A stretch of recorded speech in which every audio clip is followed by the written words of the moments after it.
कुकुर कुकुर गोटे प्राणी ये मध्य आमर बहुत उपकार करथाए। कौन करथाए? घर जगे। कुकुर अति विश्वासी प्राणी, से आमर घर जगे। किए अजणा लोक आसुथिले से भुकी आमको जणाई देइथाए। बिलेई देख, बिलेई कौन करे? बिलेई मूषा मानक मारी आम खाद्य शस्य वस्त्र बा पोशाक, वस्त्र बोले कौन? पोशाक, बहीपत्र इत्यादि खाईदेबाठू बा नष्ट हेबारू रक्षा करे। ताहले बिलेई मध्य आमर उपकारी प्राणी।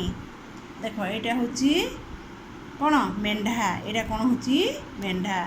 एई मेंढार लोम होइथाए, बहुत प्रचुर लोम होइथाए। ए लोम को काटी कौन करा जाइथाए? शीत पोशाक बा पशम पोशाक तैयारी करा जाइथाए।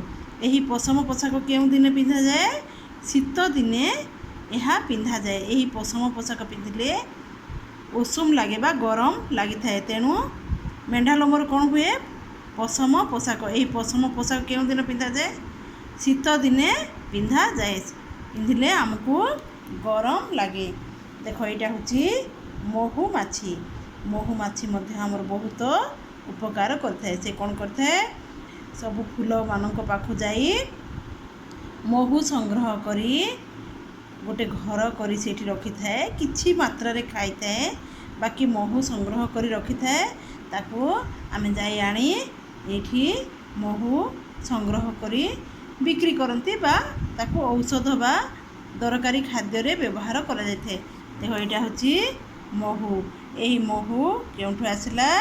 ना महुमाछी फूलरू संग्रह करी आनी थाए। तापर देख जिया। जिया एटा होची कौन? जिया। ए जिया मध्य आमर बहुत उपकार करि थाए। से कौन करे? जिया कौन करे? माटी को खोले, भीतर को भीतर माटी भीतर को जाई माटी को खोली दिए। खोलिबा फल कौन हुए? माटीटा हालुका हो जाए थाए। आ माटी हालुका हेले फसल भल हुए। माटी टाण हेले कौन हुए? फसल गछ ऊपर को जाई पारे नहीं। किंतु माटी हालुका जेते हेबो सेते फसल भल होइथाए। ताहले जिया कौन करे? फसल को माने माटी को हालुका कर देले फसल भल होइथाए। तेणु चाष भल होइथाए, फसल भल होइथाए।